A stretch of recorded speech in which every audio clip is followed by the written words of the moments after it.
J'ai testé le jeûne hydrique pendant 72 heures parce que peut-être que comme toi, j'entendais tout et son contraire, j'entendais n'importe quoi autour du jeûne hydrique. Il y en a certains qui vont te dire que c'est incroyable, c'est une solution magique, d'autres qui vont te dire que c'est dangereux. Et au final, avec tout ça, moi je me demandais, est-ce que comme beaucoup de choses, c'est pas juste une mode de ces dernières années? Alors dans cette vidéo, je vais répondre à une seule question. Est-ce que le jeûne hydrique est surcoté ou pas? Mais déjà, avant de répondre à cette question, je vais t'expliquer ce qu'est concrètement le jeûne hydrique. Alors je sais qu'il y en a beaucoup qui se trompent, jeûne hydrique, donc du coup un jeûne où on ne boit pas d'eau, ça va être l'inverse. Pendant le jeûne hydrique, tu vas seulement consommer de l'eau et du sel. Il faut qu'il y ait 0 calories qui entrent dans ton corps pendant le jeûne hydrique. Moi, je l'ai fait pendant 72 heures. Il y en a qui le font seulement pendant 24 heures, une semaine, voire comme un ancien prof à moi pendant mon BPGEPS qui le faisait sur un mois. Bon, lui, ça me paraît complètement fou, hein. Il était un peu fou, mais il le faisait sur un mois. Donc voilà, il y a différentes pratiques. J'ai choisi 72 heures parce que pour moi, ça a laissé le temps quand même de constater les effets que pouvait faire le jeûne hydrique. 24 heures, 48 heures, c'est peut-être un petit peu court par rapport au processus qui s'enclenche pendant le jeûne hydrique. Et j'avais trouvé que la fenêtre optimale, c'était donc 72 heures. Et justement, on va dire ce qu'en dit la science. Que dit la science autour du jeûne hydrique et ce qu'il apporte au corps humain? Donc la première chose que dit la science quand on arrête l'apport calorique, c'est que le corps, il va alors vider les stocks en glycogène, donc tous les glucides qu'il a à sa disposition. Au fur et à mesure, l'insuline va baisser, ton métabolisme va s'adapter et c'est là que la bascule va se faire entre le mode stockage et ce qu'on appelle le mode survie. Et c'est là, au bout de 24-48 heures, que le corps va vraiment changer de carburant. Et pour ça, il va basculer des glucides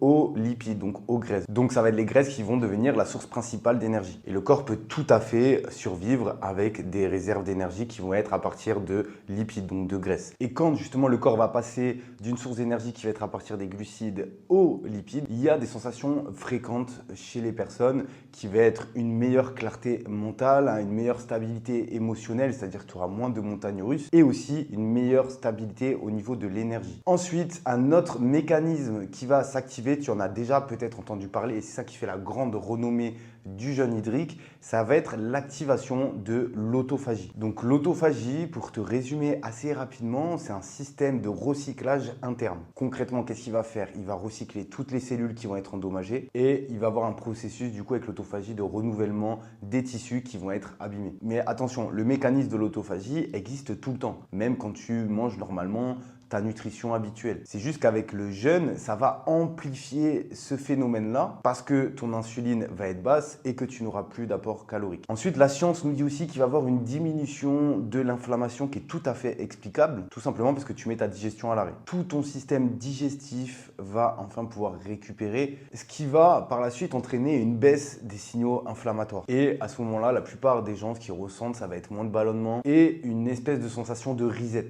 La science nous dit aussi que tout ce que je viens de t'expliquer, ça existe depuis la nuit des temps. Le corps sait faire. Dans l'histoire de l'humanité, le jeûne était normal. Nos ancêtres, si on remonte à un peu plus longtemps, ils ne mangeaient pas 3 fois par jour comme nous on fait. Quand ils avaient une bonne période de chasse, là, ils mangeaient, c'était l'abondance au niveau de la nourriture. Mais du coup, quand les périodes de chasse n'étaient pas fructueuses, effectivement, ils étaient obligés de jeûner. Et le corps a évolué comme ça et construit comme ça. Il est fait pour alterner entre les phases d'abondance de nourriture, mais aussi les phases de jeûne. Et le problème dans notre société d'aujourd'hui, c'est qu'on a accès à la nourriture de manière permanente, donc jamais de pause. Et donc tout ce processus de jeûne que je t'ai expliqué juste avant, lui, il est jamais utilisé, ce qui entraîne par la suite, surtout un système digestif saturé qui ne s'arrête jamais. Voilà, maintenant tu sais un peu mieux ce que c'est exactement le jeûne hydrique vu par la science. Mais là, je viens t'expliquer tout ça. Mais le jeûne, il faut savoir que c'est pas magique et ce n'est pas non plus un moyen pour perdre du gras. Il y a beaucoup mieux pour ça. Maintenant, passons à la deuxième phase de la vidéo où je vais t'expliquer mon expérience. Donc déjà, pourquoi j'ai voulu faire le jeûne hydrique? Parce que je pratique le jeûne intermittent depuis des années, qui n'a rien à voir. Et aujourd'hui, d'un coup,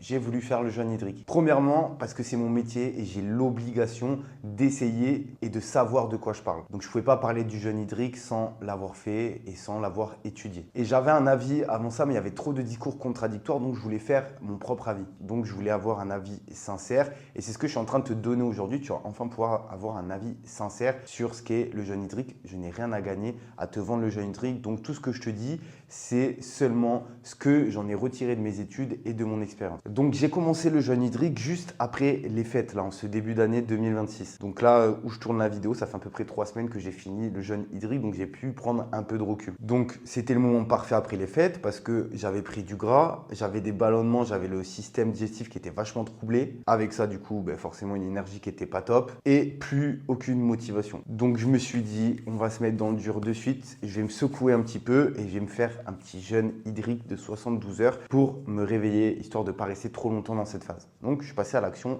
tout de suite après. Et reste bien jusqu'à la fin de la vidéo parce que si toi, tu es potentiellement intéressé par le jeûne hydrique et que tu fais partie des gens pour qui je le conseille, je te passe un protocole complet en fin de vidéo. Donc, j'ai commencé le premier jour de jeûne hydrique. Donc là, c'est une journée plutôt normale où tu es un peu perdu parce que tu as tes automatismes et tu perds la notion du temps parce qu'on sait que les repas aujourd'hui nous cadrent dans notre journée. Donc là, comme j'avais plus de repas, c'était un peu spécial au niveau de la notion du temps. Et arrivé le soir, c'est là où les ennuis commencent. Je commençais à avoir faim. Et donc, je suis allé me coucher avec la faim dès le premier jour. Et nous voilà au jour 2. Donc déjà, ma première nuit, elle était horrible, hyper spéciale. Je me réveille avec un mal de crâne.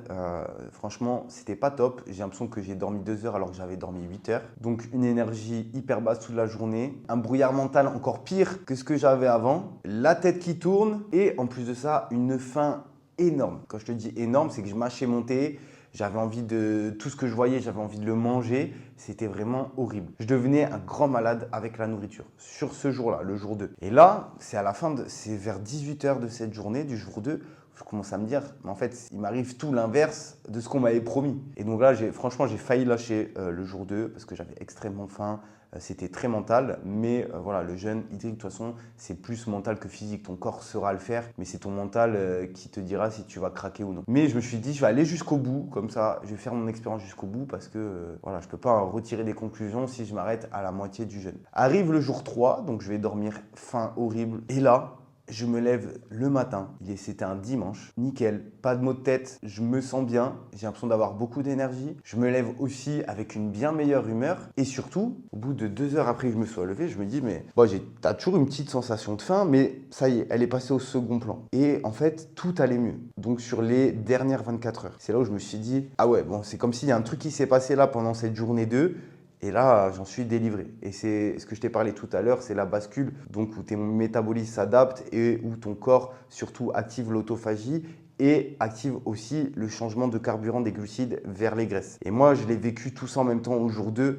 Donc tu te sens pas bien, mais une fois que ton corps l'a fait, a basculé dans ce mode survie, là tu te sens incroyablement bien. Et justement, ce que j'en ai retenu de cette expérience, c'est que c'est absolument pas du bullshit. C'est réellement quelque chose de sain pour toi, pour moi, pour notre corps. J'ai réellement ressenti les bienfaits, j'ai ressenti aussi les douleurs, comme je t'en ai parlé au jour 2, mais j'ai réellement ressenti les bienfaits et même 1, 2, 3 semaines après, j'en ressens encore les bienfaits sur mon système digestif qui va beaucoup mieux, mais aussi mes performances en salle de musculation qui ont explosé. Une autre chose qui était aussi hyper intéressante, et là, elle est beaucoup plus psychologique, c'est la relation avec la nourriture. Comme je l'ai dit tout à l'heure, on se rend compte, on n'a pas besoin de manger autant. Dans cette société, on mange beaucoup trop. On est en train de se détruire avec cette société de consommation. On consomme, on consomme, on consomme. Oui, il faut manger, mais voilà, s'il y a des fois tu manges pas, c'est pas la fin du monde. Au final, la faim, c'est qu'un signal que t'envoie ton cerveau. Comme pour un fumeur de cigarettes, c'est qu'un signal que t'envoie ton cerveau. Mais est-ce que c'est bien ou pas pour toi? Non, pas forcément. Et donc là, vraiment, ça m'a changé la relation que j'avais à la nourriture. Et même si pendant le jeûne hydrique, j'avais très envie de fast-food, de nourriture industrielle et catastrophique, mais dans le après, ça m'a fait l'inverse. En revanche, je vais encore me répéter, mais c'est pas un miracle, hein. Ne t'attends pas à perdre du gras. C'est pas du tout le but du jeûne hydrique. Moi, j'en ai perdu un petit peu. J'ai dû perdre 1 ou 2 kilos, mais c'est pas une perte de gras qui va être durable et surtout, tu vas être très limité dans la perte de gras. Tu vas perdre peut-être 2 kilos que tu vas sûrement reprendre après et tu vas pas pouvoir aller plus loin que ces 2-3 kilos. Donc si aujourd'hui tu te dis je veux perdre du gras, je vais faire un jeûne hydrique, tu as tout faux. Mais vraiment, avec cette prise de recul-là, je me rends compte que les bienfaits sont réels. Maintenant, on passe à la dernière phase de la vidéo, pour qui est le jeûne hydrique et pour qui il n'est pas. On va faire ça très rapidement parce que c'est très simple. Le jeûne hydrique, il est pour les personnes qui sont déjà disciplinées de base, pour les personnes à l'écoute de leur corps et surtout les personnes qui font le jeûne hydrique qui ne sont pas dans une notion de performance. Ici, le but n'est pas de battre des records. Donc, c'est important d'avoir le bon état d'esprit quand tu commences le jeûne hydrique. Donc, maintenant que je t'ai dit pour qui je conseillais le jeûne hydrique, maintenant pour qui je ne conseille absolument pas le jeûne hydrique. Déjà, premièrement, les personnes qui ont un trouble alimentaire, c'est absolument à éviter. Ça va juste empirer tes troubles alimentaires. Les personnes débutantes aussi. Tu ne commences pas un jeûne hydrique si tu n'as pas les bases. C'est comme si un surfeur qui commence se disait « moi, je vais surfer à Tchoupo à 4 mètres ». Non, tu vas commencer en Bretagne ou vers chez moi, là, sur les plages de Lacanau. Tu vas dans max 80 cm, 1 mètre et tu apprends déjà les bases. Okay, donc pour les débutants, je ne conseille absolument pas. Pour les personnes aussi qui font beaucoup des montagnes russes émotionnelles, je ne conseille pas. Et surtout, ce point-là, je vais insister dessus. Les personnes qui veulent faire le jeûne hydrique pour compenser leur mauvaise hygiène de vie, ne faites surtout pas de jeûne hydrique. C'est comme pour le débutant tout à l'heure. D'abord, tu as les bases. Si tu gères bien ta nutrition, ton entraînement, ton sommeil, etc., là, tu peux faire le jeûne hydrique. Mais si tu n'as aucune de ces bases, commence par mettre les bases en place. Parce que si tu veux faire un jeûne hydrique pour aller mieux, mais qu'au final, dans ta routine de tous les jours, tu ne changes rien et qu'après le jeûne hydrique, tu reprends ta routine qui n'est pas totalement saine pour toi et ton corps, ça n'a aucun intérêt. Tu vas perdre tous les intérêts du jeûne hydrique. Donc, tout à l'heure, je t'ai parlé que j'allais te passer un cadeau en cette fin de vidéo qui va être tout simplement le protocole exact pour faire un jeûne hydrique de 72 heures. Parce que tu ne fais pas un jeûne hydrique juste comme ça en te disant « hop, je ne mange pas pendant 3 jours ». Donc, si toi, tu fais partie des personnes à qui je conseille le jeûne hydrique et que tu veux le faire, tu as juste à cliquer sur le lien en bas de la description. C'est totalement gratuit et tu auras accès au protocole complet. Parce que dans le protocole, tu as le avant. Déjà, tu commences déjà à mettre des choses en place 3 jours avant le jeûne hydrique pour le préparer. Tu as le pendant, les 72 heures, et tu as aussi le après qui est le plus important. Si tu te loupes le après, tu enlèves tous les bienfaits du jeûne hydrique. Donc, tu as vraiment le protocole complet. Tu sauras exactement quoi faire et tu sais que tu ne feras pas d'erreur et tu le feras bien. Donc, le but de cette vidéo n'était pas de te détailler comment faire le jeûne hydrique, mais t'expliquer ce qu'était exactement le jeûne hydrique et te répondre à cette question si le jeûne hydrique est surcoté ou pas. Et ma réponse est tout simplement non, il n'est pas surcoté, mais il n'est pas pour tout le monde. Même si tu fais partie des personnes pour qui je conseille le jeûne hydrique, il n'est pas obligatoire de le faire. Ce n'est pas une solution magique. C'est si tu fais tout bien à côté et que tu veux t'ajouter une autre habitude qui est intéressante pour toi, là ça va être bien.